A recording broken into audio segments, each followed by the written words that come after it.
把你的裤子脱了，我得亲眼看看。小姑娘顿时炸了，你疯了吧？你凭什么看我屁股？你们家是衙门还是监狱？哪能像审犯人一样来审我？顾时夜，你家要是这样的，那我就不嫁了。我们村有个习俗，男人若带女友回村见家长，第一件事便是当众验身，扒了裤子，屁股上是否带一颗红痣。所以当小叔子兴高采烈地领着未婚妻来见我时，我看着他期待的眼神，只冷冷丢下一句话：娶谁都行，唯独不能娶屁股上带红痣的。顾时夜满脸开心地保证：放心吧，嫂子，他屁股上没有。可他带来的小姑娘却不满道：什么破规矩？凭什么屁股上有红痣的不能娶？你们顾家是有皇位要继承，还搞选妃那一套？我眼神顿时凌厉，你屁股上有红痣？小姑娘一脸倔强，转头看向顾时夜，你这寡嫂管得真宽，连我屁股上有红痣都要管，该不会你们俩……顾时夜急得额头冒汗，嫂子含辛茹苦把我养大，我不准你这么说她。我没搭理小姑娘无理的举动，只紧盯着她，把你的裤子脱了，我得亲眼看看。小姑娘顿时炸了，你疯了吧？你凭什么看我屁股？你们家是衙门还是监狱？哪能像审犯人一样来审我？顾时夜，你家要是这样的，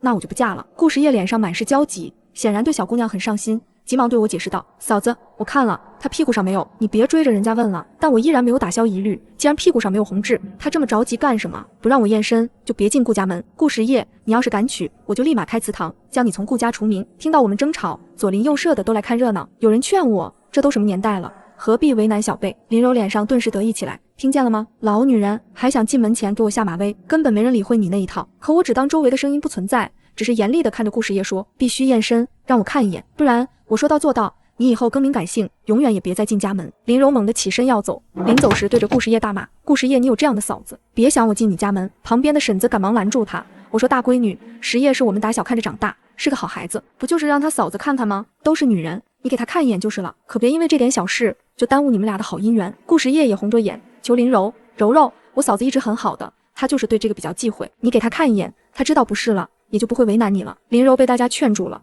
这才不情不愿地进了屋，让我看了身子。我仔细查看了一下，白嫩细滑，没有一个红点，这才长舒一口气，脸色缓和了下来，并掏出一对碧绿晶透的祖母绿镯子戴到了她手上。既然没有红痣，那就没事，嫂子祝你和时夜幸福和美。林柔阴沉脸上这才柔和起来，看到手腕上的镯子，眼里飘过一丝金光。顾时夜脸上乐开了花，开心极了。我转头对着周围的邻居们大喊：等他们一对新人结婚的时候，还请大家来家里喝杯喜酒。大伙们都欢天喜地的散去，顾时夜也带着林柔高兴的离开。看着他们远去的身影，我的心里浮上了散不开的忧愁。我不能告诉他们，这条奇葩的祖训后面有着多么可怕的故事。只要屁股带红痣的女人进了门，我们全村的人都要死。这种荒唐的说法，没有几个人信，可我却曾经见过整个顾家村差点灭族的惨状。少了我的阻拦，加上我丰厚的聘礼，顾时夜和林柔谈婚论嫁很是顺利。很快到了婚礼这天，新媳妇的脚刚踏进大门，原本晴朗的天空骤然阴云密布，我面色大变，这要出事。我心头猛地一沉，吹起了守村人特有的鸣笛。鸣笛一响，守村人出动，我的身后立刻多出了一对默不作声的黑衣汉子。我带着人横挡在新娘面前，我厉声喝道：带红痣的女子进了门，你是谁？满堂宾客愕然，都被我阴沉的脸色吓住了。我死死盯着新娘头上那方红盖头，时夜掀了她的盖头。新娘家送嫁的人顿时叫嚷起来：你们顾家什么意思？新娘子还没进门，就要在门口掀盖头，这是不把我们娘家人放眼里。顾时夜也满脸焦急，在一旁低声劝道：嫂子，今天是我大喜的日子，有什么事儿等婚礼办完再说，求你了，嫂子。顾时夜是我一手养大，虽说喊我嫂子，但喊我一声娘都不为过。平日里若他如此求我，我早就答应了。可今时不同往日，稍有差池，这一村的老小，包括新娘子一家，都要命丧这里。我大喝一声，来人，不配合的全都给我打出门去。周边来贺喜的宾客纷纷来说情，我眼神阴狠，冷声说道：现在掀盖头，至少还不死人，若是真让带红痣的女人进了门，咱们没一个能活，给我掀。黑衣汉子听到我的命令，立刻将周边的人控制住，连顾时夜也被摁在一旁，挣扎不得。我一把掀开了新娘子的盖头，露出林柔愤怒的脸，一个清脆的耳光甩在我的脸上。顾时夜急忙制止，可我根本不在意，握住他想要再次打下来的手，大声质问：你到底是谁？宾客们都不耐烦起来。我说他大嫂子，这不就是林柔吗？那天你都验了身，怎么还要阻拦？我冷笑一声：你们自己看看，现在这婚还能结吗？满堂的宾客这才发现不对劲，顿时面色大变，惊叫声四起。怎么回事？这不是婚礼吗？怎么到处飘着白帆？这还不到中午，天怎么黑了？明明刚才还是大太阳的。有人环顾四周，不对啊，我家就在隔壁，可我家咋就成荒地？我面色凝重，对着林柔大声质问：你到底是谁？如果你今天不说实话，所有人都要死。事到如今，我也没有什么好说的，已经到了这种地步，大家很快就得不得不接受这恐怖的现实。时夜他嫂子，你说清楚，到底是怎么一回事啊？林柔死死地咬着牙，眼神愤恨地看着我，仿佛我才是那欺人太甚的人。他一把扯下凤冠砸在地上，转身就走。送亲的顿时闹了起来，众人纷纷将身上佩戴的红花名牌扔到地下，跟着林柔转身就走。突然，林柔的尖叫声划破喜堂，她整个人僵在原地，瞳孔剧烈收缩着。众人被尖叫吓得魂飞魄散，小心翼翼地凑到门口张望，只见外面大雾弥漫，一片模糊。看到什么了？什么也没有啊！林柔颤抖着指向雾中，那里吊着个人冲我吐舌头。众人心头一紧，有人壮着胆子往前探。突然，雾中伸出一双手，掐住那人脖子，猛地提起。那人双腿乱蹬，转眼便没了声息。扑通一声，尸体被扔进雾中，消失无踪。所有人都吓得面色如土，顿时大气不敢出。我面色如霜，声音冰冷：“林柔，最后问一次，你到底是谁？不说实话，今天谁都别想活。”有人浑身抖着像康筛，颤抖着问怎么一回事。所有人都看着我，等我回答。顾家镇压着千年恶鬼，专杀屁股上戴红痣的女人。只要这样的女人进了顾家门，顾家全族都会死。我的眼睛在众人脸上扫视着，尝试在他们脸上找到痕迹，查出问题到底出在哪里。这也不对啊，上次林柔不是进了顾家门吗？那不也没事？我目光森寒，声音刺骨，她那时还没嫁，自然不会有事，一旦嫁娶必会要命。这年头谁还信这个？有人梗着脖子嚷，那刚才死人怎么算？说不定是顾家搞鬼，故意吓唬新娘子家。我猛地厉喝，现在必须找出戴红痣的女人，我们才有可能活。说完，我带着众人来到一口深井前，我死死盯着林柔。林柔，你说实话，你到底是谁？林柔气得涨红了脸，我就是林柔，你都验了身，你爱信不信？我冷笑道，今天顾家只娶你一个新娘，你要不戴红痣，怎么会招来这些？既然嘴硬，把你扔下去，自见分晓。众人倒吸冷气，没想到我真要动手。林柔更是愤怒的尖叫，你这是杀人，我要报警，让你把牢底坐穿。第一次见面的时候我就警告过，戴红痣的女人不能嫁进顾家，你非要来就是自己来找死。你想死可以，别拉我们全村人给你陪葬。我扫视人群，选吧，是他一个死，还是大家一起死？现场一片寂静，没人敢吭声，事关性命，谁都不敢赌。顾时业猛地冲过来，咚地跪在我面前，死死攥着我的裤脚。嫂子，我求你了，别让林柔死，我知道你一定有别的办法，这可是活生生的人命啊！他额头磕得通红，我看着他通红的眼眶，心头一软。可下一秒，记忆里那些血淋淋的画面又涌了上来，我硬起心肠甩开他，不行，全村人的命我赌不起，我能做的只有拿命去填这恶鬼的怨气。村里的人急了眼，一把将林柔推倒在地。你到底有没有红痣？你想害死我们全村吗？林柔双眼充血，嘶声尖叫，我没有红痣，这根本就是他设的局，说不定那些鬼都是他雇来的演员。顾时业急中生智，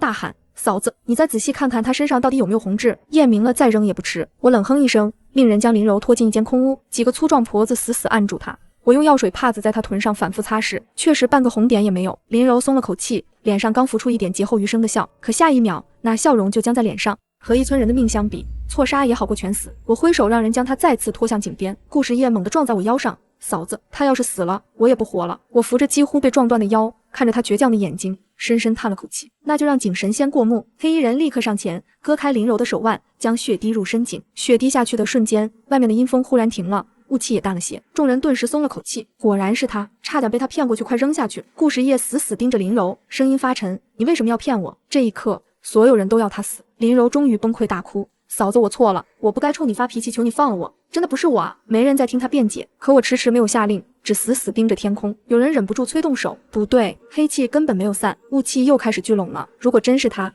血滴下去的那一刻，黑气就该退了。我心里猛地一沉，大喊，还有戴红痣的女人进了村，今天还有谁家办了喜事？众人脸色霎时惨白，我面色严肃，身后的黑衣人在浓雾中无声地增加，仿佛他们本就是这雾气的一部分。冰冷的命令从我齿间挤出，嗖，掘地3尺，也要把今天另一桩喜事找出来。黑衣人立刻听令，瞬间散入浓得化不开的雾中。一位族老颤巍巍地开口，脸上写满了惊异。今日黄历并非吉日，村里只有你顾家一家办喜事，只有林柔这一个新娘子进门，怎会还有别人家娶亲？我刚想开口，一股更阴冷更浓郁的雾气如同活物般猛地从四面八方涌来，瞬间吞噬了所有的光线和声音，什么都看不见了。惊呼声、哭喊声瞬间被雾气淹没，变得沉闷而遥远。方才还聚在一起的村民顷刻间便消失在雾气中，伸手不见五指，只能听到彼此惊恐失措的呼唤，以及雾气中似乎若有若无的凄凉的呜咽声。我心中警铃大作，这雾不对劲。顾时业紧紧抓住我的衣袖，声音发颤，嫂子，这到底是怎么回事？林柔早已吓傻，瘫软在地，连哭都忘了。我凝神静气，指尖掐诀，试图感应雾气的源头。守村人的血脉在我体内奔流，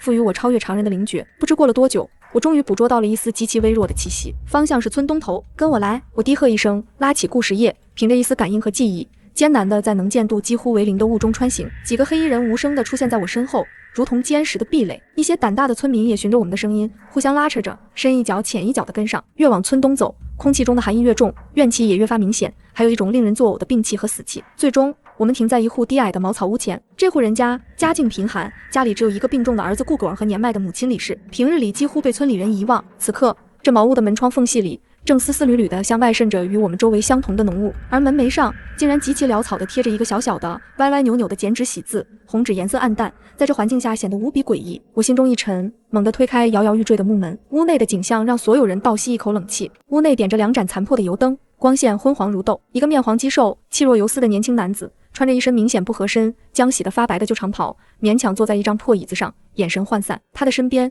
站着一个同样干瘦苍老的老妇人，她正拿着一件破旧的红盖头，想要往站在中间的一个女孩头上盖去。那女孩看起来不过刚刚成年，面容憔悴，身上穿着一件极不合身的大红嫁衣，眼神里充满了恐惧和绝望，脸上还挂着未干的泪痕。她拼命地挣扎着，却被李氏死死拽住。这根本不是什么正式的娶亲，这是一场荒唐的仪式。李婆子，你在做什么？我厉声喝道。李氏被突然闯入的我们吓了一大跳，见事情败露，顿时瘫坐在地，拍着大腿哭嚎起来。完了，全完了，被你们发现了，我儿的命保不住了。原来顾狗病入膏肓，药石无灵。李氏爱子心切，不知从何处听来一个偏方，说若能找到一个特定时辰出生的女子，在今日这个暗合阴煞的日子秘密娶进门，或能有一线生机。他千寻万找，终于让他寻见一个符合条件的孤女。趁着我家办喜事，全村注意力都被吸引的空档，偷偷进行了仪式。他根本不知道什么红痣，更不知道他这愚昧的行为几乎将全村推向万劫不复的深渊。我气得浑身发抖。你可知你招来了什么东西？就在这时，那一直沉默的孤女突然发出一声凄厉的尖叫，猛地扯开了自己的衣服。拉扯之下，众人顿时看到，在那苍白的肌肤上，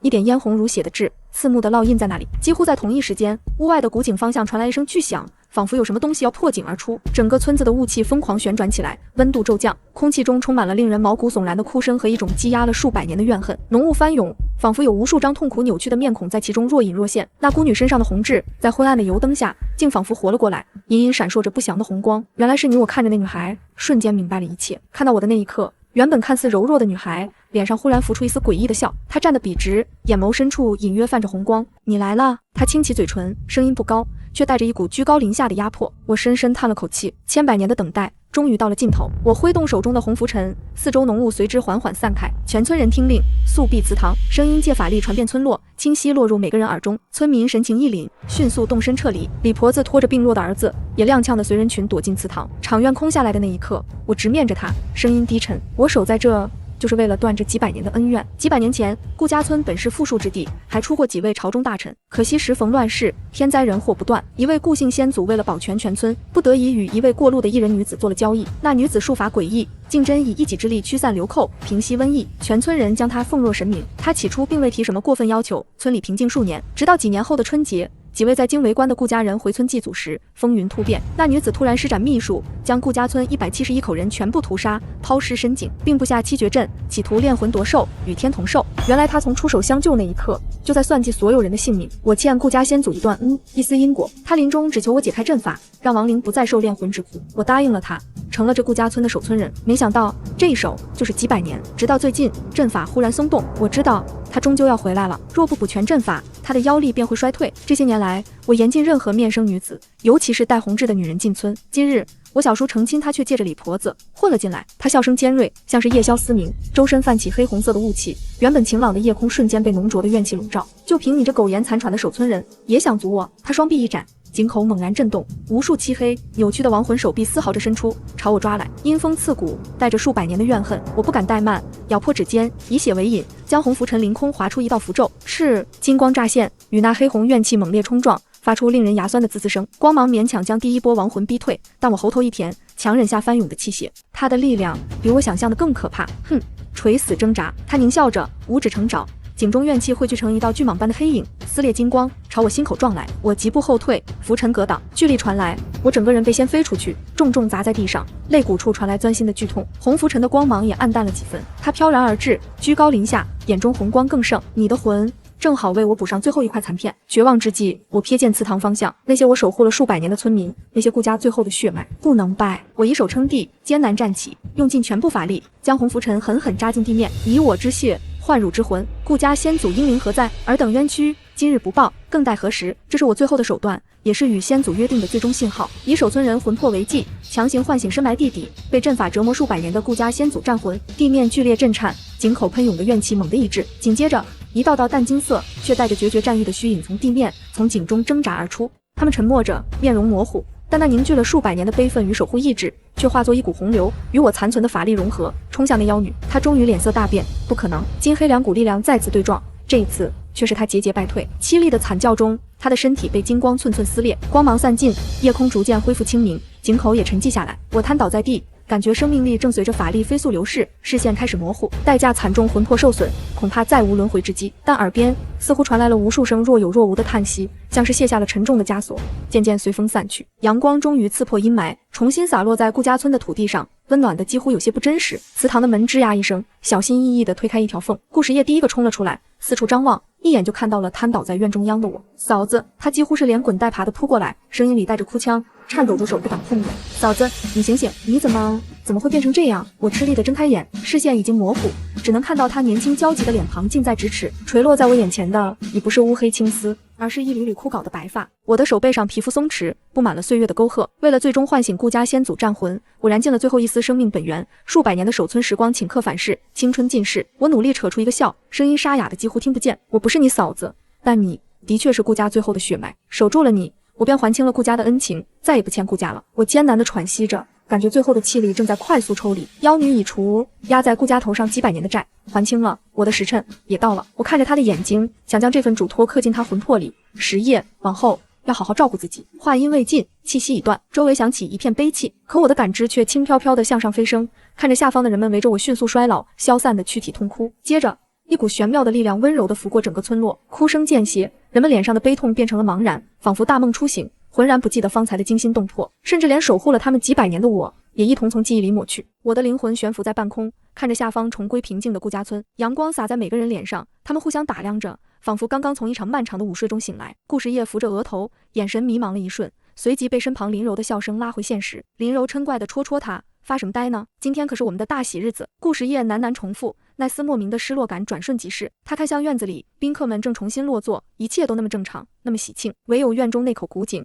井口边缘似乎多了一道细微的裂纹。我飘近了一些，井中再没有阴冷怨气，只有深不见底的黑暗。那股笼罩村子几百年的诅咒确实散了。李婆子搀扶着儿子顾狗儿从祠堂方向走来，两人脸上也带着与旁人无二的茫然。顾狗儿的脸色竟比之前红润了些，虽然依旧瘦弱，但眼神有了光。他们自然地融入人群，仿佛那场荒唐的仪式从未发生过。我看见林柔手腕上的玉镯，那对祖母绿镯子中的一只。我的视线扫过全场，最终落在正堂供桌上，另一只玉镯不知何时被谁摆放在了顾家先祖牌位前。我生前从未将镯子分开摆放，更不会放在供桌上。婚礼仪式重新开始，一切都按照最传统的流程进行，拜天地，拜高堂，夫妻对拜。礼成后，新人敬酒。林柔换上了一身红色旗袍，衬得手腕上的玉镯更加夺目。她笑得很甜，接受着乡亲们的祝福。可当她独自站在廊下稍作休息时，脸上的笑容淡去。她抬起手，仔细端详着腕上的镯子，另一只手无意识地摩挲着镯身。这个动作让我心头一跳。生前我交给她这对镯子时，她只是欣喜地收下，并未如此仔细地观察过。现在她的眼神像是在辨认什么，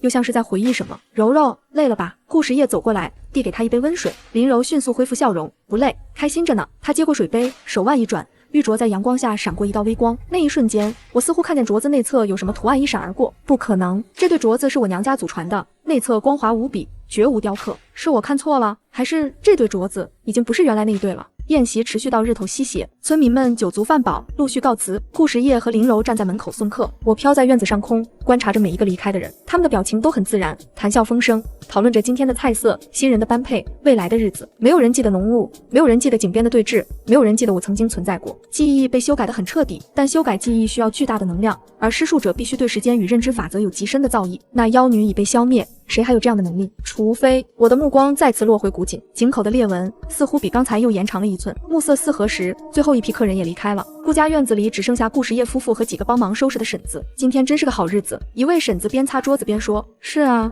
好久没这么热闹了。”顾时夜笑着应和，他的目光又一次飘向供桌，那只玉镯还在原位，烛光摇曳中碧色流转。顾时夜忽然开口：“是谁放在那儿的？”帮忙的婶子们面面相觑，顾时夜点点头，没再追问。但夜深人静，当所有人都睡下后，他独自一人回到了正堂。烛火已经熄灭，只有月光从窗棂透入，在地上投出格子的光影。顾时夜没有点灯，他走到供桌前，静静地看着那只玉镯，然后他伸出手将镯子拿了起来。顾时夜翻转镯子，看向内侧，他的呼吸停滞了一瞬。我也看见了，镯子内侧刻着2个极小的字，字迹娟秀，是女子手笔。那2个字是勿忘。顾时夜的手指摩挲着刻字，眉头紧锁。他显然不记得这刻字从何而来，也不记得这对镯子原本属于谁，但一种深植于潜意识的情绪被触动了。我看见他的眼眶微微发红，他低声自语：为什么我觉得我忘了什么很重要的事？他将镯子紧紧握在掌心，转身看向院子里的古井。他站在井边，俯身向下望，深井如墨，映不出任何倒影。就在这时，井底传来一声极其轻微的水滴声。顾时夜猛地直起身子，后退了一步。他脸上闪过一丝惊疑，但很快又恢复了平静。听错了，他摇摇头，转身回屋。可就在他转身的刹那，井口飘出了一缕极淡的黑气，那黑气在月光下几乎看不见，飘向了顾时夜刚刚放回原处的玉镯。第二天一早，顾家村恢复了往日的平静。林柔在厨房准备早饭时，顾时夜又去了正堂。供桌上的玉镯还在原位，刻字依然清晰。顾时夜这次没有碰镯子，他只是看着，仿佛想用目光穿透两个字背后的秘密。两人后来安静地吃着饭，气氛温馨而平淡。但我知道，有些东西已经不一样了。早饭后，顾时夜说要去田里看看庄稼。他扛着锄头出门，经过古井时，脚步顿了顿，井台上的裂纹似乎又延伸了一些，现在已经从井口边缘蔓延到了井台石面上，像一道黑色的闪电。顾时夜蹲下身，用手指摸了摸裂纹，触感冰凉，带着一种奇异的湿润感，仿佛下面有什么在渗出来。他皱眉看了片刻，起身离开。而林柔走进卧室，关上了门，然后他走到梳妆台前，那是我生前用的梳妆台，如今成了他的。他拉开最下面的抽屉，手伸向抽屉深处，摸出了一个用红布包裹的小物件。他打开红布，里面是另一只玉镯，和我送他的那一只一模一样，但这一只的内侧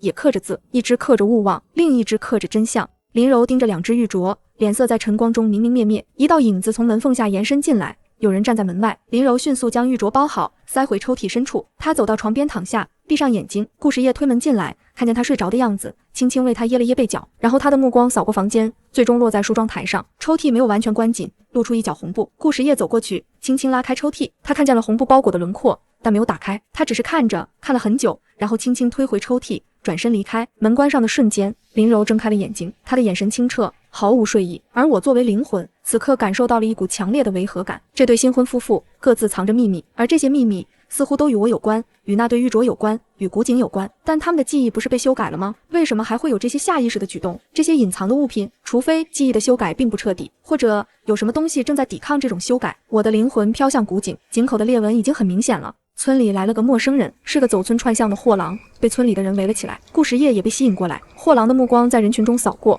最终落在了顾时夜脸上。货郎的笑容深了些，他从担子底层拿出一个小木盒，这位小哥面善，来看看这个。货郎打开木盒，里面是一对白玉耳坠，成色普通，但雕工精细，给我媳妇看看。顾时夜接过来，他转身要回家叫林柔，货郎却叫住了他。我这里还有一样东西，你可能更感兴趣。他从怀里摸出一个油纸包，层层打开，里面是一本薄薄的线装的旧书。顾时夜皱眉，这是什么？货郎笑得意味深长，老书，讲些老故事，我看小哥是读书人，应该喜欢。顾时夜确实读过几年书，在村里算是个文化人。他接过书，随手翻开一页，书页上的字迹娟秀，是手抄本，第一行写着顾家村志异，守井人传。顾时夜的手抖了一下，这书……货郎打断他，买泥娃娃送的，不值钱，小哥要是喜欢就拿去。顾时夜盯着书页，那字迹莫名熟悉，就像玉镯上的刻字，就像曾经有个人用这样的字迹教他写过字。顾时夜拿着书和耳坠回了家，他走到外间，在桌前坐下，翻开了书。书很薄，只有10几页，开篇记载了一个故事。100年前，顾家村曾有一位守井人，是外姓女子，无名无姓，只知她守护着一口古井，护佑全村平安。守井人终身未嫁，将一生奉献给了这个村子。后来她老了，死了，葬在了井边。村民感念她的恩德，为她立了碑，但不过3代，碑就不知所踪。她的故事也渐渐被人遗忘。顾时夜一页页翻着，眉头越皱越紧。书中的描述与他的潜意识产生了奇异的共鸣，那些模糊的、破碎的画面又浮现在脑海。一个女人的背影，深夜的烛光，井边的低语。他翻到最后一页，这一页只有一行字：守井人死的那天，井水洪了3天3夜。字迹到这里戛然而止，但书页下方有一片暗褐色的污渍，像是干涸的血。顾时夜的手指抚过那片污渍，指尖传来轻微的刺痛感，仿佛被什么扎了一下。他缩回手，指尖渗出一滴血珠，血珠滴落在书页上，正好落在那片污渍上。诡异的事情发生了，书页上显出一行新的血红色的字：他回来了。顾时夜猛地合上书，外间传来脚步声，是林柔起来了。顾时夜迅速将书塞进抽屉，用其他东西盖住。他转身，努力让表情自然。林柔脸色依然有些苍白，他走到桌边，目光扫过抽屉，刚才在看什么？那么入神？没什么，一本杂书。顾时夜倒了杯水给他，他的视线飘向窗外，看向院中的古井。他忽然说：“那口井是不是该封起来？”顾时夜一愣，为什么？林柔摇头，就是觉得不安全，尤其是有了孩子以后。孩子？顾时夜瞪大眼睛。林柔低下头，手轻轻放在小腹上，脸上浮现出温柔的笑意。我还没确定，但越是迟了10天了。巨大的喜悦冲散了顾时夜心中的不安，他握住林柔的手，声音激动的发颤，真的，我要当爹了。林柔脸红了，不确定呢，过些日子找个郎中看看。顾时夜语无伦次忙答应，他将林柔拥入怀中，感受着这份新生命带来的希望。但在他看不见的角度，林柔脸上的笑容淡去。接下来的几天，顾家村风平浪静，顾时夜沉浸在即将为人父的喜悦中，对林柔呵护备至。那本旧书被他藏在抽屉深处，再没有翻开过。玉镯的事，井口裂纹的事都被暂时抛在脑后，生活似乎真的回到了正轨。直到第3天夜里，顾时夜被一阵奇怪的声音吵醒，声音来自院子里，像是指甲刮擦石头的声音。林柔睡得很沉，没有醒。顾时夜轻轻起身，披上衣服，推门出去。声音的来源是古井，他走近一看，倒吸一口冷气，井台裂缝边缘正在渗出暗红色的液体，而那刮擦声正是从井底传来的，仿佛有什么东西正在用指甲一下下地刮着井壁，想要爬上来。顾时夜僵在原地，浑身发冷。他想起了书上的那句话，他回来了。谁回来了？林柔的声音从身后传来。顾时夜猛地转身，看见妻子站在房门口，睡眼惺忪。怎么了？站在这儿发呆。顾时夜快步走回去，挡住他的视线。起夜而已，回去睡吧。他揽着林柔回屋，关门前最后看了一眼古井，月光下井口渗出的暗红液体似乎更多了。第2天，顾时夜决定去找那个货郎，他需要问清楚。但他在村里村外转了一圈，问遍了所有人，都没有人再见过那个货郎。难道那人根本不是货郎？他失魂落魄地回到家，林柔正在院子里晒衣服，阳光很好，他的脸色也红润了许多。怎么啦？脸色这么难看？林柔关切地问。顾时夜摇摇头，没说话。他的目光落在林柔手腕上，那只玉镯在阳光下碧绿通透。他忽然问，这对镯子是我嫂子给你的，对吗？话一出口，两人都愣住了。父母早亡，他是独子，由族中长辈接济长大，这是全村都知道的事实。可刚才那句话就那么自然地从他嘴里说了出来。林柔的脸色变了变，但很快恢复自然。你说什么呀？这镯子不是你送我的聘礼吗？我送的。顾时夜茫然。林柔走到他面前，抬起手腕。对啊，你看内侧还刻着我们的名字呢。顾时夜低头看去，镯子内侧确实刻着2个字，叶柔，字迹娟秀，和他记忆中的刻字风格一致。可他完全不记得自己刻过这些字，也不记得送过这对镯子作为聘礼。夜里，顾时夜等林柔睡熟后，悄悄起身，他点亮油灯，从抽屉深处翻出那本旧书，书页上的血字还在，他回来了。但除此之外，再无异常。他翻到记载守井人的那一页，逐字逐句的读到一个细节时，他的手指顿住了。书中写道，守井人终身未嫁，但抚养一顾姓幼子长大，视如己出，幼子称其为嫂，实则情同母子。顾时夜的呼吸急促起来，他继续往下读。守井人逝后，幼子悲痛欲绝，3日不食，后娶妻生子，子孙绵延，然无人再知守井人之事，唯村中古井时有一响，村民为之井娘娘叹息，实为守井人魂灵不散，仍在守护。顾时夜猛地合上书，关于一个女性长辈的记忆碎片。如果书中记载是真的，如果那位守井人真的存在，而且与他有关，那么他现在在哪里？他的魂灵真的还在古井中吗？顾时夜走到窗边，看向院中的古井，一种强烈的直觉告诉他，井里有什么东西，有什么东西快要出来了。而就在这时，卧室里传来林柔的惊叫声。